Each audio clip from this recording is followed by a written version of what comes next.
Antes de tudo, gostaria de pedir, então, para a gente abrir no texto, que é o livro de Jó, capítulo 1, a partir do versículo 6. Eu já estou aberto aqui. E eu acho que todo mundo conhece essa história de Jó, né? Do, de quando Satanás se apresentou, foi até Deus e acusou Jó diante de Deus, né? Mas a gente vai ler aqui, Jó capítulo 1, a partir do versículo 6. Olha só o que ele fala. A minha versão é a NVI. Olha só, certo dia os anjos, algumas traduções falam os filhos de Deus, certo dia os anjos vieram apresentar-se ao Senhor e Satanás veio com eles. E o Senhor disse a Satanás: De onde é que você veio? E Satanás respondeu: Olha, eu vim de perambular pela terra e andar por ela. Então disse o Senhor: Você reparou em meu servo Jó? Não há ninguém na terra como ele, irrepreensível, íntegro, homem que teme a Deus e evita o mal. Você vê, não foi nem o diabo que começou falando mal de Jó, foi Deus que já puxou o assunto falando bem de Jó, né? E ele continuou: Será que Jó não tem razões para temer a Deus? Respondeu Satanás. Acaso não puseste uma cerca em volta dele? Ou seja, será que o senhor não acha que está protegendo ele demais? Da família dele, de tudo que ele possui? Tu mesmo tens abençoado tudo que ele faz, de modo que os seus rebanhos estão espalhados por toda a terra. Mas estenda a tua mão e fere tudo que ele tem, com certeza ele amaldiçoará a tua face. O diabo acusou Jó aqui, né? E o Senhor disse a Satanás: Pois bem, tudo o que ele possui está em suas mãos, apenas não toque nele, ou seja, não mate ele, não tire a vida dele. Então Satanás saiu da presença do Senhor. E aqui a gente para por aqui. Antes da gente falar do texto em si, gostaria de dar um exemplo. Uma espécie de exemplo para vocês diz o seguinte. Vamos supor que você seja réu num tribunal. Você é réu e você é culpado. Você é comprovadamente culpado. Existem várias testemunhas, né? Mas lá no tribunal vai ter você, de réu, vai ter um advogado para te defender, mesmo sabendo que você é culpado. Tem um. Vai ter o juiz, né? Que vai decidir se te pune ou se não te pune. E vai ter o promotor, que é o acusador, aquele que está te acusando, né? Esse é o promotor. E o que acontece? Vamos supor que você seja um réu que é comprovadamente culpado. E você cometeu um crime contra outra pessoa. E o juiz, ele vê tudo, ele analisa todos os fatos ali e ele fala: Não, esse homem é inocente. Ele fala. Mesmo sabendo que você é culpado, ele vira e fala: Não, esse homem é inocente. Você poderia dizer assim que esse juiz ele está sendo injusto, não é assim? Alguém que comete um crime precisa pagar pelo crime, né? É desse jeito que funciona, isso é justiça, é assim que funciona. Então esse juiz estaria sendo injusto. Mas a história mudaria se o crime que você cometeu, ao invés de ter sido contra outra pessoa, tivesse sido contra o próprio juiz. Imagina que o crime que você cometeu foi contra o próprio juiz e o juiz vira para você sabendo que você cometeu o crime, porque aconteceu com ele viu, ele sentiu, ele vira e fala: Não, este homem é inocente. Ele fala assim. Então a história já muda. Ele já deixa de ser um juiz, ao invés de ser um juiz injusto, ele passa a ser alguém que perdoou, ele passa a ser um juiz misericordioso. É assim que funciona. E aí nessa história você tem o juiz, você tem o advogado, tem o réu e você tem o promotor. E o promotor em um tribunal, ele não está fazendo nada de errado. Você deve concordar comigo. Por quê? Porque o promotor está simplesmente apontando os crimes, né? Contra o réu. O promotor representa o Estado ou representa outra pessoa. Ele chega: Não, esse cara, essa pessoa, essa mulher, esse homem é culpado. Merece ser punido, merece, em alguns estados, em alguns países, merece a morte. Eles falam assim, né? Então esse promotor não vai estar fazendo nada de errado, né? Só que no caso dessa história de Jó, os promotores estão sim fazendo coisas erradas. Por quê? As acusações deles, elas são em parte justas. Porque um promotor pode virar e falar: Olha, alguém pode virar para Deus e falar: Ó, esse cara aí é bom porque o senhor faz as coisas para ele, né? Assim que funciona. Enquanto o senhor estivesse fazendo, igual o Satanás falou: Não, tem uma cerca aí para ele, né? É assim que funciona. O senhor colocou uma cerca ao redor dele.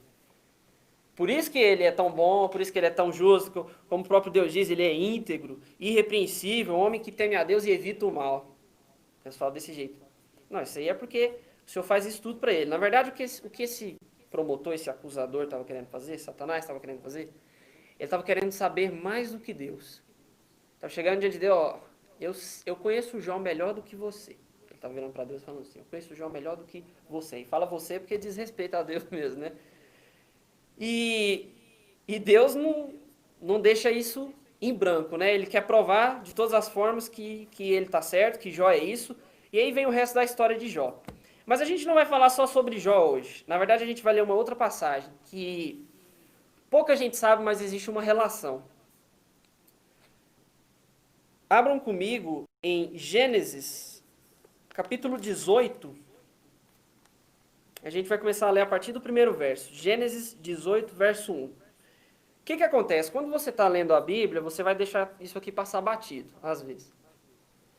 Mas você vai para o livro de Jó e chega nessa cena. Que cena? A cena de que tem esse acusador, esse Satanás, porque a palavra Satanás significa acusador, né? Esse acusador, e a gente tem que tirar da cabeça, porque não é só Satanás, existem espíritos, são entidades, são vários, não é só um. Eles são acusadores, eles têm esse papel, e eles têm esse propósito de vida deles. E você chega nessa passagem, você pensa, nossa, que episódio engraçado, que coisa mais esquisita, né? De repente Deus está lá, e aí os anjos se apresentam a ele, e aparece Satanás no meio deles, e começa a falar e tal. Nunca tinha visto isso antes na Bíblia. Mas tem uma vez que isso acontece antes na Bíblia, só que acontece fora de cena. Como assim fora de cena? Fora de cena é quando você está assistindo um filme e alguém fala, você lembra quando aconteceu aquilo? O personagem do filme fala, né? Ele está querendo que você pense em um evento que aconteceu na história do filme, mas que não apareceu na tela. A mesma coisa aconteceu aqui nesse capítulo de Gênesis 18.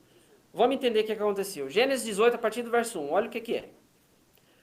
O Senhor apareceu a Abraão perto dos carvalhos de Manre, quando ele estava sentado à entrada de sua tenda, na hora mais quente do dia. Ao meio-dia, né? Que é a hora mais quente do dia. Apareceu o Senhor, né, de Abraão, e Abraão ergueu os olhos e viu 3 homens em pé, a pouca distância. Abraão estava na porta da tenda dele, na porta da casa dele, né? E ele viu 3 homens ali, apareceram de repente. Na hora ele percebeu que aqueles 3 homens eram Deus, né? Era o próprio Deus, eram anjos que tinham aparecido para ele. Quando ele os viu, ele saiu da entrada da sua tenda e correu ao encontro deles e curvou-se ao chão. E ele disse, meu senhor, se mereço o seu favor, não passe pelo seu servo sem fazer uma parada. Mal sabia Abraão que Deus estava ali justamente para fazer uma parada na casa dele, né? Mandarei buscar um pouco de água para que lavem os pés e descansem debaixo desta árvore. Vou trazer a vocês também o que comer para que recuperem as forças, prossigam pelo caminho, agora que já chegaram até este teu servo. E ele continua. Ele vai na esposa dele, pede para ela preparar uma comida, vai num servo dele, pede preparar. Ele está recebendo bem os convidados, né? Os anjos. E aí o que acontece? A gente vai pular lá para o versículo 16. Olha só. Pulou lá para o 16. Depois de ter comido, depois de ter conversado, olha o que aconteceu. Quando os homens se levantaram para partir, eles avistaram lá embaixo Sodoma. Lá embaixo, porque Abraão morava no topo de um monte, né? Avistaram lá embaixo Sodoma e Abraão os acompanhou para despedir-se. Ele foi andando com eles. Então o Senhor disse, por acaso vou esconder de Abraão o que estou para fazer? Abraão será o pai de uma nação grande e poderosa, e por meio dele todas as nações da terra serão abençoadas. Porque eu o escolhi para que ordene aos filhos e aos descendentes, que se conservem no caminho de Deus, fazendo o que é justo e direito, para que o Senhor faça vir a Abraão o que lhe prometeu. E disse-lhe, pois, o Senhor, olha só, as acusações, agora presta atenção, em algumas Bíblias, algumas traduções, vai estar escrito o clamor. Mas a palavra em hebraico pode significar tanto clamor quanto acusação. Mas presta atenção. As acusações contra Sodoma e Gomorra são tantas e o seu pecado é tão grave que eu descerei para ver se o que eles têm feito corresponde ao que eu tenho ouvido. Se não, eu saberei. E os homens partiram dali e foram para Sodoma, mas Abraão permaneceu diante do Senhor. O que acontece logo em seguida aqui é que chegam 2 anjos na porta da casa de Ló, em Sodoma. Ou seja, aí você descobre que, na verdade, saíram 2 anjos da casa de Abraão, né? Então o que aconteceu aqui? Um dos anjos virou para o outro e disse: olha só, as acusações contra Sodoma são tantas e o seu pecado tão grave que eu vou descer para ver se o que eles têm feito corresponde ao que eu tenho ouvido. O que esse anjo disse? Ele falou assim: olha, pensa, virou para o outro anjo assim, ou virou para Abraão e falou: olha, eu tenho ouvido tantas acusações a respeito dessa cidade, eu vou lá pessoalmente para ver como é que é esse negócio, que o trem tá feio.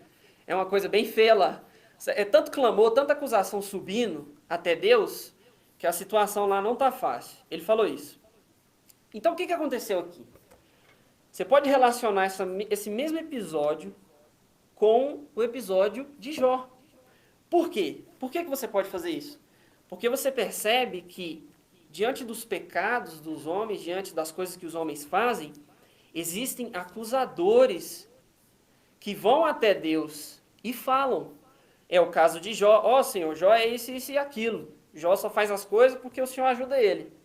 E é o caso de Sodoma e Gomorra. Eles chegavam até Deus e falavam: olha, Senhor, o Senhor não está vendo a maldade de Sodoma, o Senhor vai fazer nada. Como é que é isso aí? Não está vendo esses pecados? Não vai fazer nada, não vai resolver isso não?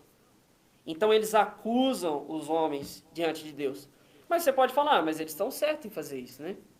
Porque se as pessoas de Sodoma cometem tantos pecados, fazem tanto mal, por que eles estariam errados em acusar eles, né? Por que isso seria errado? Bom, a resposta para isso é sim e não. Eles estão certos, mas ao mesmo tempo não estão. Sim, porque acusar um criminoso não é errado. Se você está na rua, de repente vê um assalto, você liga para a polícia, você não vai estar fazendo nada de errado, né? Você vai estar acusando alguém que cometeu um crime. E é isso que eles estavam fazendo, acusando pessoas que cometeram crimes.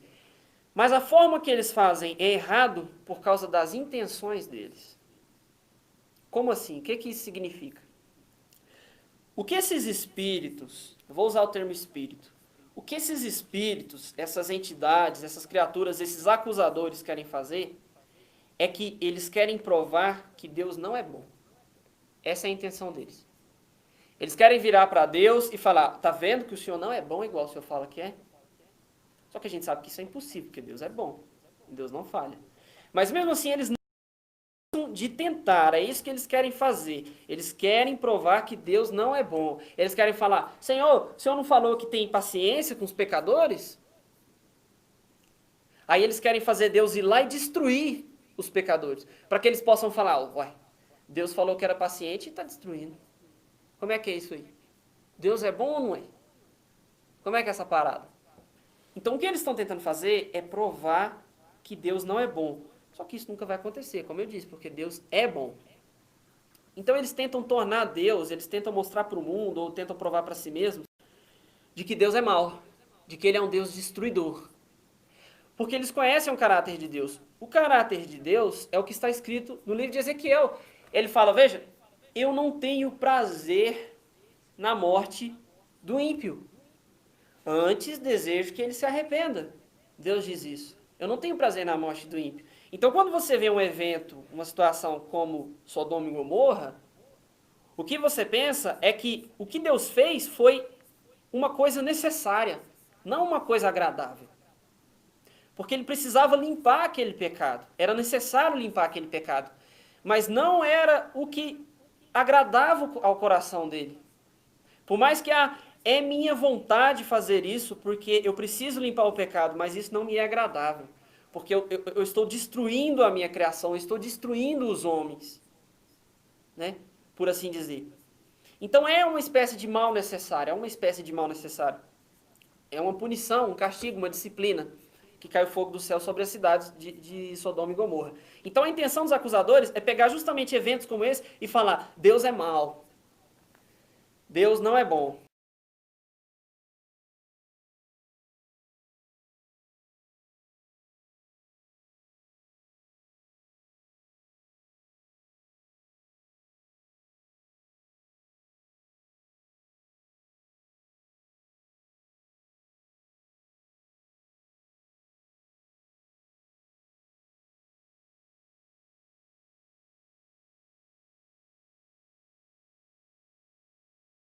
Se ele falasse assim: não, vai parar de existir a humanidade.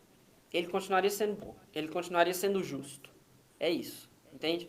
Então é infundado a acusação desses espíritos, é infundado, não tem fundamento. Eles tentam fazer uma coisa que eles não vão conseguir, que eles nunca vão conseguir cumprir. Porque o que eles querem é não só provar que Deus é mau, mas também que a humanidade seja destruída. E eles sabem que só Deus tem poder de fazer isso. Só Deus tem esse poder. Então eles constantemente estão acusando. O livro de Apocalipse nos diz: aquele que acusa de dia e de noite os nossos irmãos. É o que está escrito em Apocalipse. Satanás e seus anjos nos acusam de dia e de noite perante Deus, porque ele quer tanto provar que Deus é mau, quanto quer nos ver destruídos. É isso que ele quer fazer. Então o que acontece? Tá, Mateus, você falou de Jó, falou aí de Sodoma e Gomorra, falou de anjo, de espírito, de acusador, não sei o quê. Onde é que eu entro nessa história, né? O que eu tenho a ver com isso tudo? Eu não sou Jó, não sou Abraão, não nasci nem fui criado em Sodoma e Gomorra. Onde é que eu entro nessa história? Meu irmão, o assunto em relação a isso é muito sério. Por isso que eu gostaria que você prestasse bastante atenção agora. É um assunto muito sério porque é o seguinte: existe um perigo que mora dentro de nós. Ah, você está falando do diabo que ronda, que ruge ao nosso redor querendo nos atacar? Não, eu não estou falando do que o diabo faz. Eu estou falando do que nós fazemos que pode ser igual ao que ele faz. Abre comigo em Lucas, capítulo 9. Abre comigo aí, ó, Lucas, capítulo 9, a partir do verso 51. Olha que texto esclarecedor para a gente entender. 9, 51. Se você tiver abrido aí, lê comigo, olha. Aproximando-se o tempo em que seria levado aos céus, Jesus partiu em direção a Jerusalém. E enviou mensageiros à sua frente. Ele enviou pessoas que fossem antes dele, como igual ele fez com João Batista, foi a pessoa que apresentou ele. E esses mensageiros foram e entraram num povoado samaritano para lhe fazer os preparativos, para falar: ó, Jesus está vindo. Mas o povo dali não o recebeu, porque se notava que ele se dirigia para Jerusalém. Eles notavam, pelo que os mensageiros falavam, que Jesus estava indo para Jerusalém. Eles falaram: eu sou samaritano, eu não me envolvo com esse povo de Jerusalém, não. Eu não quero isso para mim, não. Né? Ao verem isso, os discípulos Tiago e João, prestam bastante atenção. E é engraçado porque João, ele é o apóstolo do amor, né? Nas cartas dele ele fala de amor o tempo todo. Ao verem isso, os discípulos Tiago e João, eles perguntaram: o Senhor quer que a gente faça cair fogo do céu para destruí-los? Destruir aquele povoado porque eles não receberam Jesus? O Senhor quer que a gente faça cair fogo do céu? Ou seja, eles pensaram lá em Sodoma e Gomorra, caiu fogo do céu lá em Sodoma e Gomorra. Eles pensaram: ó, esse povo não recebeu Jesus, a gente pode perguntar para Jesus se ele quer que a gente manda fogo sobre eles também, né? Mas olha o que Jesus falou. Jesus, virando-se, os repreendeu, brigou com eles e disse: vocês não sabem a que espírito pertencem, pois o Filho do Homem, eu, Jesus, o Filho do Homem, o Cristo, que tem o Espírito de Deus, que não tem o Espírito que vocês acham que tem, pois o Filho do Homem não veio para destruir a vida dos homens, mas para salvá-los. E foi para outro povoado. Foi isso que aconteceu. Como é que relaciona essa passagem com a passagem dos acusadores, com Sodoma e Gomorra? Como é que isso funciona? O que eu estou querendo dizer? O que eu quero dizer é que, ultimamente, eu tenho visto, nessa geração, nesse tempo, na nossa época, a gente tem vivido muito uma teologia de acusação. A gente vive muito um tempo em que gosta de acusar. Ah, você está falando de fofocar, de falar do vizinho? Não, eu estou falando de tudo. De acusar em que sentido? A gente acostumou a, ao invés de apresentar o Calvário, apresentar os pecados, apresentar o inferno para as pessoas. Ah, vai falar do evangelho para mim? Já vem falar do inferno. Não. O nosso papel é falar da cruz de Cristo para as pessoas. Porque não tem como você falar do Calvário sem falar dos pecados. Você não precisa se preocupar: eu não vou falar dos pecados. Não, você não precisa se preocupar com isso. Não tem como você virar para alguém e falar: Cristo salva, o Calvário, a cruz de Cristo é capaz de salvar, sem que aquela pessoa... Não tem como ninguém olhar para a cruz e ser regenerado por ela, ser transformado por ela, sem antes ele ter se arrependido dos pecados dele. Então não tem como a gente pregar o Calvário sem, seja direta ou indiretamente, falar dos pecados. Então por que a gente escolhe uma teologia que é acusativa ao invés de uma teologia que é salvadora? Por que a gente faz isso? Por que isso está acontecendo hoje em dia? Isso acontece, não é próximo também, não é só na minha igreja ou na minha família, não é assim. Isso acontece na internet, no mundo afora, no Brasil afora. Sabe, tem gente que chega em mim, você não viu o que aqueles caras fez? Aquele povo lá é sujo, aquele povo é pecador, aquele povo merece o fogo eterno, não sei o quê. Tem gente que vira pra mim e fala isso. Merece o fogo eterno, assim, assim, assim.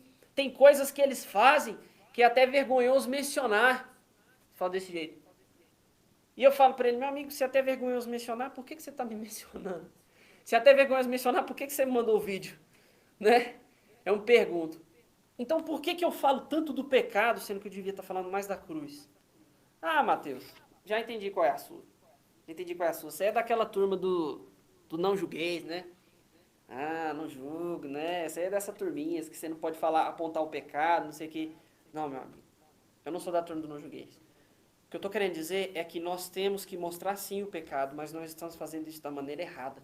Nós estamos fazendo isso como método de acusação e não como método de salvação. Nós gostamos de falar, nós viramos para essas pessoas falando, porque é o fogo do inferno e você vai para o inferno se fizer isso, não sei o que, não sei o que, não sei o que. Não é assim, meus irmãos. Não é assim. O que nós temos que fazer é totalmente o contrário do que Satanás faz. Porque Satanás vira e fala, esse cara faz isso porque é assim, porque é pecador, só tem que destruir. Não, nós temos que falar assim, tenha piedade de uma pobre alma dessa, que ainda não conhece o Senhor. Você sabe por quê? Porque um dia, assim como essas pessoas que pecam, que estão em pecado, estiveram nas trevas, assim como um dia nós estivemos nas trevas, eles estão. Um dia nós estivemos no lugar deles. A Bíblia diz, olha, Deus os separou, tirou vocês de densas trevas para a sua maravilhosa luz. Deus diz, o apóstolo Paulo diz em Romanos, olha, Deus amou vocês quando vocês ainda eram pecadores.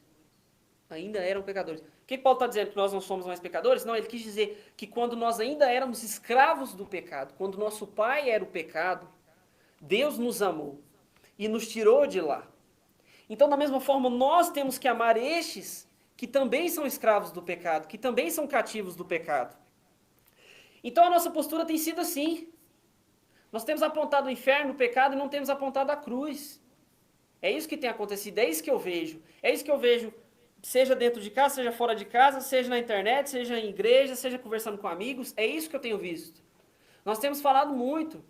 Isso tem influência política, isso tem influência teológica, tudo gira em torno disso. E isso é um perigo para nós. Isso é um perigo. Porque nós podemos acabar ficando igual Tiago e João. A gente vira para Deus, ao invés de falar, Senhor, tem piedade dessas almas, a gente fala, Senhor, destrói elas. Destrua essas almas. Não pode. A gente não pode fazer assim. E sabe o que é mais engraçado, o que é mais legal nessa história toda? É que se você voltar comigo para Gênesis 18, volta comigo aí para Gênesis 18, nós temos um exemplo perfeito do que deve ser feito. Gênesis 18, abre comigo. Olha só. Gênesis 18, a partir do verso 22. Gênesis 18, a partir do verso 22. Se você tiver aberto, olha só. Os homens partiram dali e foram para Sodoma, os anjos, né? Mas Abraão permaneceu diante do Senhor, permaneceu ali. Abraão aproximou-se dele, desse terceiro homem que ficou na frente dele, e disse, por acaso o Senhor vai exterminar o justo com o ímpio? E se houver 50 justos na cidade, ainda a destruirás e não poupará o lugar por amor aos 50 que nele estão? E Deus fala, olha, se eu encontrar 50 justos em Sodoma, eu vou poupar a cidade toda por amor a eles. Então você vê que Abraão não estava intercedendo pelos justos. Ele está falando, Senhor, poupa os justos, tira os justos lá. Não, ele está falando, Senhor, poupe a cidade inteira, até os injustos, até os ímpios. E Abraão tornou a falar, verso 27. Sei que já fui muito ousado a ponto de falar, eu que não passo de pó e cinza. Humildade, né? Ainda assim eu pergunto, e se faltarem 5 para completar os 50, o senhor vai destruir a cidade? Ele falou, olha, se eu encontrar 45, eu não vou destruir. Aí Abraão, e se encontrar apenas 40? Olha, se eu encontrar 40, eu não vou destruir.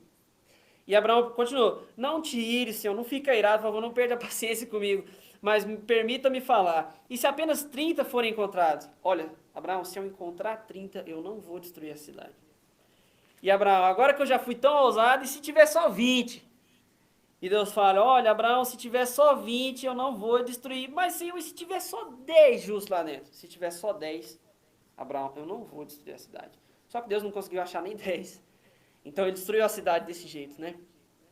Todos sabemos que as cidades de Sodoma e Gomorra foram destruídas.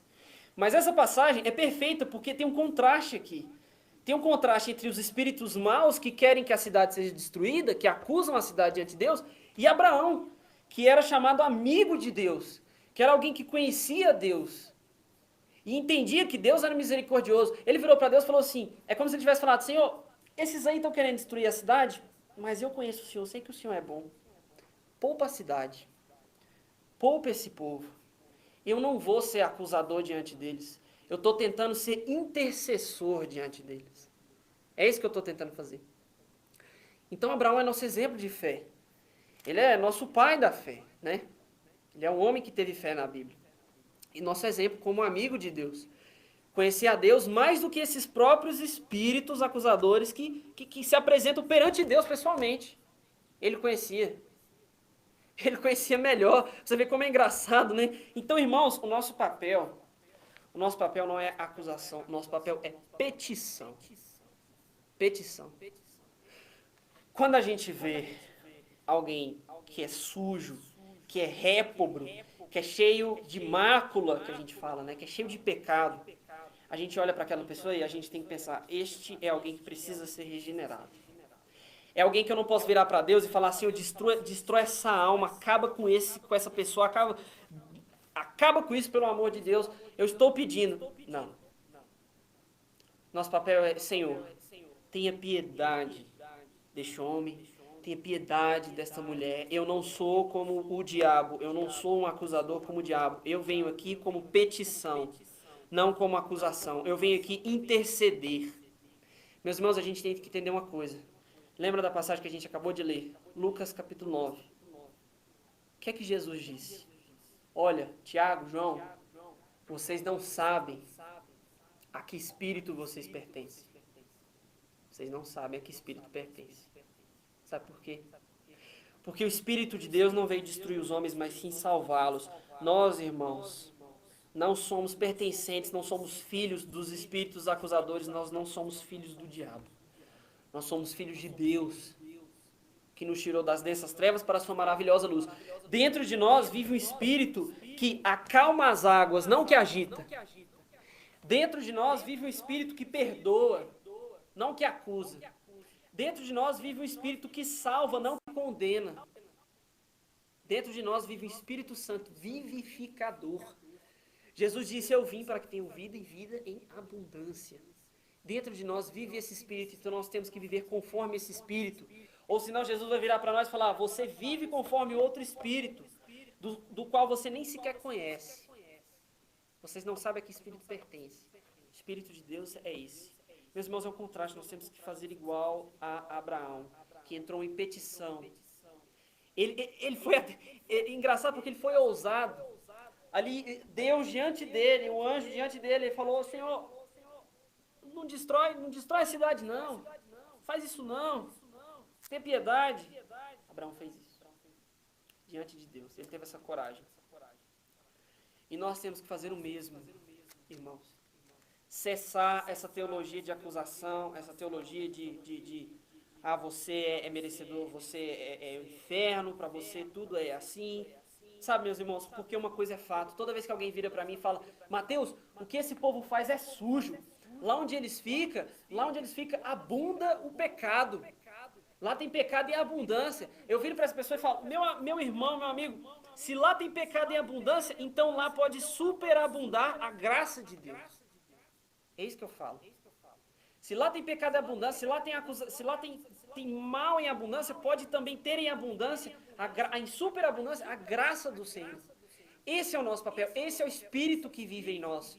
É nós vermos um pecador, nós vermos uma pessoa perdida, por mais suja, por mais maculada que ela seja, virar para ela e falar, olha, Deus é capaz de te perdoar.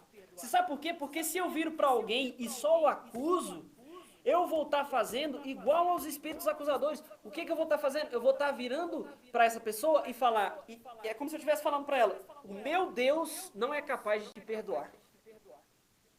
Meu Deus não tem esse poder.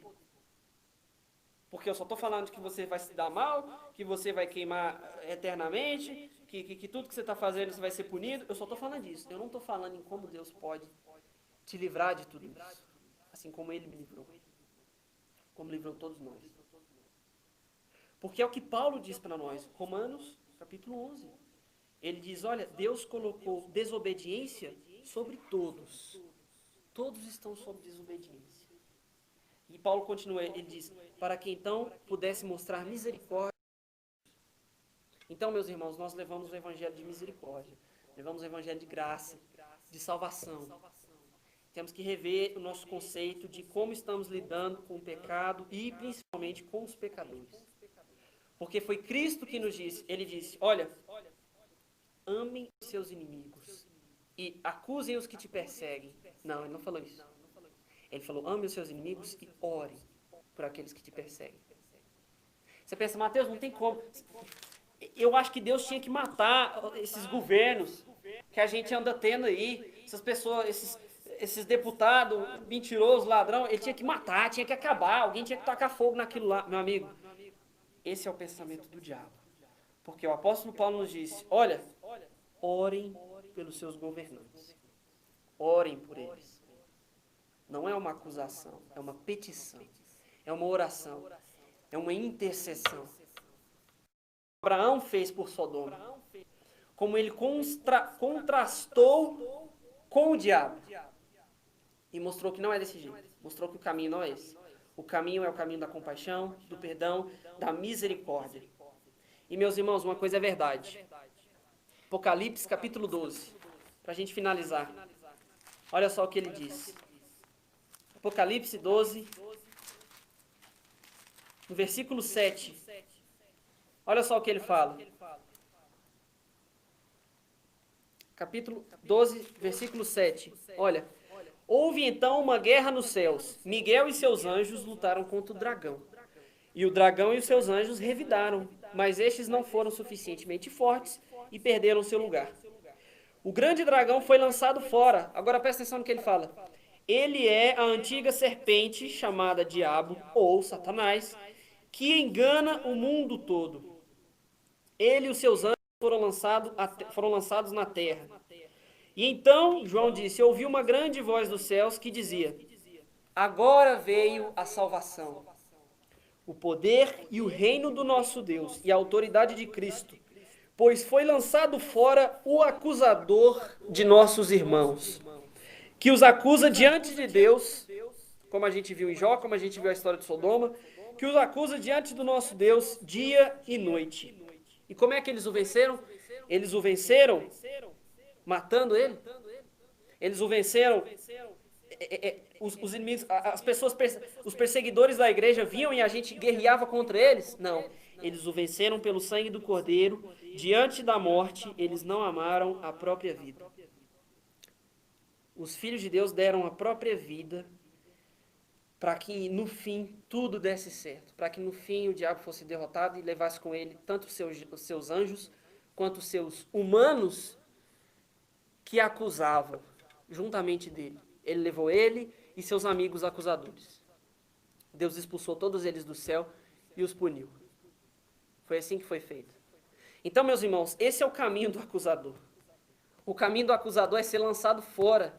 É ser lançado fora da presença de Deus. Agora, o caminho daquele que não ama a própria vida, que entrega a própria vida, até mesmo pelos inimigos, o caminho de Estevão, que sendo apedrejado, virou e falou, Senhor, não os culpe por este pecado. O caminho de Estevão é o caminho da salvação. é o caminho da nossa vitória, é o caminho da nossa coroa, é aquele que se entrega, não aquele que quer que os outros sejam entregados, não aquele que acusa, não aquele promotor ímpio que só tem uma ideia na cabeça, que Deus é incapaz de perdoar. Nós não acreditamos nisso. Como Paulo diz, nós não temos esse costume. Não é costume nosso achar que Deus não pode fazer alguma coisa. É costume nosso sim achar que Deus pode perdoar, ser misericordioso e ser compassivo e cheio de graça. Esse é o nosso papel. Diante dos homens, diante de Deus, não ser acusador, mas sermos intercessores. E virarmos para os pecadores e falarmos, Senhor, assim como um dia o Senhor teve piedade da minha alma, tenha piedade da alma desses também. É isso, meus irmãos.